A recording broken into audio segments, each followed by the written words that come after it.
So hello guys, matagal-tagal din kami na hindi naka-upload kasi nga 2 araw kami nag-try out sa trabaho namin at 2 araw instant ate, badyaw na ang bet ni Girl Char. So ayun guys, hindi ako kasi naka-upload kasi nga yun, nagtrabaho kami. Pero try out lang naman yun. So naglakad-lakad kami, papunta kami sa Asian store dito sa Tirana. So isang Asian store lang yung alam namin ngayon so far dito sa Tirana. So pupuntahan natin ang Asia Box. May nagpabili sa amin ng soy sauce. Yun. So at least yung soy sauce natin, yung Silver Swan, yun pa lang malaki. At least medyo mura-mura kaysa sa Kikkoman na Japanese soy sauce. So tara!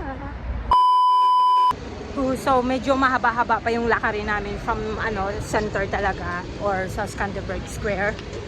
Pero sa daanan namin makikita natin yung simbahan, mga Orthodox na church. Ito siya.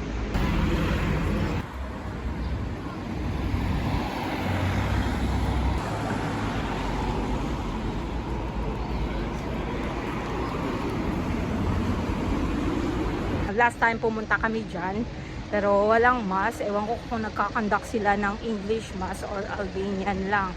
Pero maganda naman. Pero doon kami pumupunta talaga sa St. Paul's Church ni Mother Teresa. So andito na kami, makikita nyo yung crossing.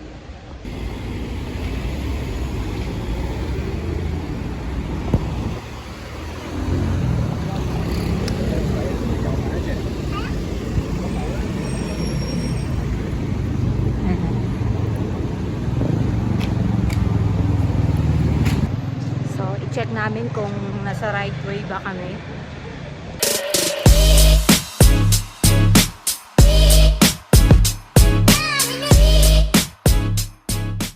Ayun, malapit na kami, mga 4 minutes to walk na lang. Makikita nyo din yung restaurant na Legacy. Recommended din ito kasi sa loob marami mapagpilian, tapos mura pa, may mga rice pa doon. Diba? Casino.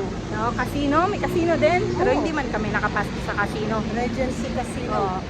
Oo. Yung name ng place pala is Regency Casino. Pero ewan ko kung may casino dyan. May casino sa baba. Ay, okay.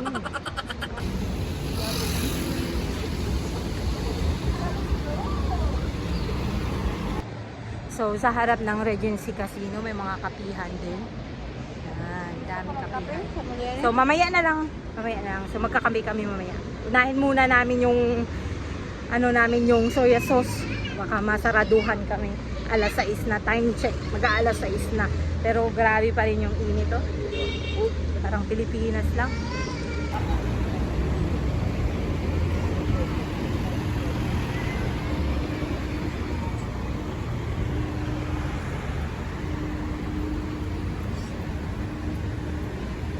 Nakatabok na ta sa isa ka crossing, subong matabok na naman ta sa isa ka crossing. Uga daming crossing at tabukan. Ay. Yeah.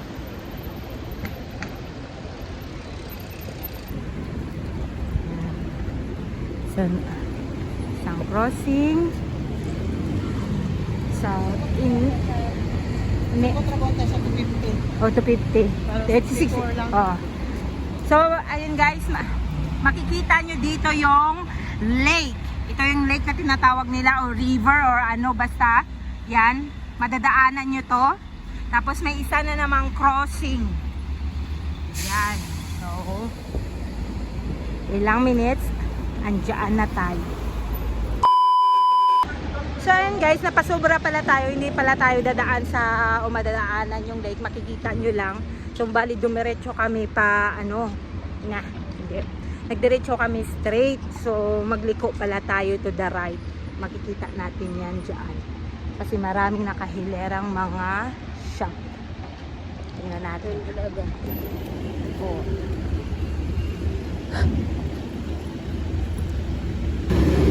So hanapin natin dito sa isahin.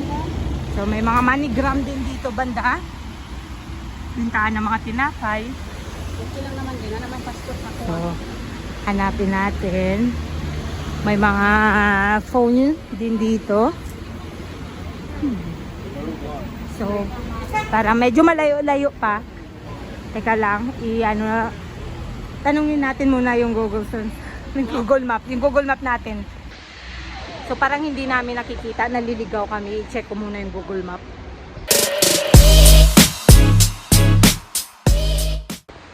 So, ayun, nakikita nyo, dire-diretso lang tayo. Ilang minutes, andun na tayo. Medyo hirap pa kami kasi last time nung pumunta kami, nag-meet lang kami sa, may minute lang kami. Oh, ayun. So, hindi namin na-memorize. Ngayon, medyo anga-anga kami. So, ayun guys, pag nakita nyo pala yung Regency, liko lang kayo to the right. Hindi na kayo didiretso sa, sa crossing or sa river. Before ng river na yan, right, and then dire-diretso lang. And we are here. Dito na kami.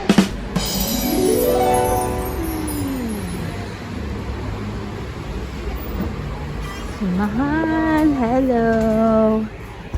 Aray ko, dito lang.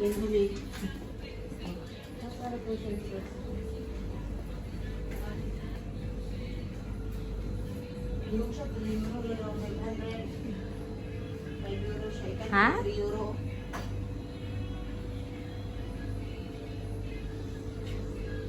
So may mga ano sila dito, may mga balls para sa hot pot. Ah, di ba? May ano sila dito, spring rolls. So ito yung mga presyo, €4. Tig €4. Ito ang paborito ko na glutinous rice balls, €4. And then, yan mga pang hot pot nila na beef ball. So, ang beef ball is 11, almost €12 na. Bongga. Ano yung 300? Oh, 300 Ito, less 500 salt. na, €5. Oh, yan na lang kay matagal-tagal tayo eh. Yan. Yan na lang yung malaki. So, basta lubong namin to kila kuya. Kasi by 1 month or 2 months, wala sigurong off na. So, ilibot ko pa kayo dito. So, ayan, pinakamalaking euro soya. Yan. Mga datong puti.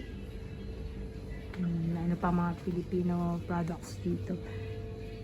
Yan, kung gusto nyo yung mga coconut milk.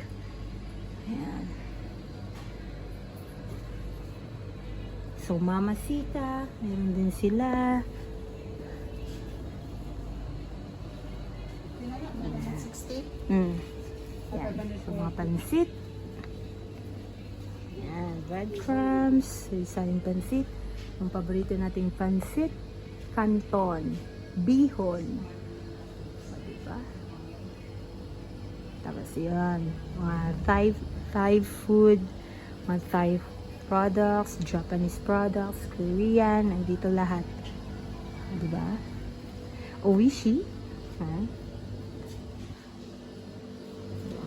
Boy bawang. May mga boy bawang din sila dito.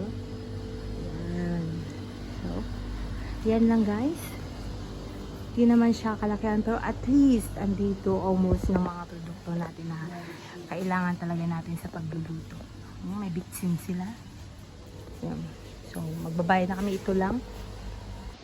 So, ito lang yung bilhin namin. Kaya medyo Europe yung presyo. Hindi pang Pilipinas. Medyo may pagkamahal. Magkano nga? 500? 540. 540 let. So, mga nasa 5 or 6 euro ang presyo ng isang soy sauce. Okay? So, sa mga noodles, medyo nag-export mo kasi. Sa mga noodles nila,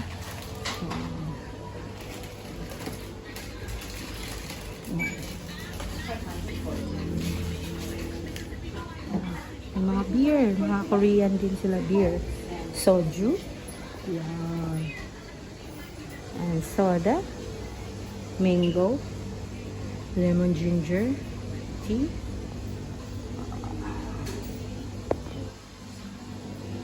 Ito lang yung space nila dito. So, wala pa naman. Ito yung wala silang pansit canton. Indomie lang.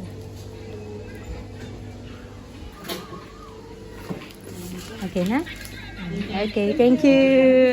Thank you. Bye. Okay.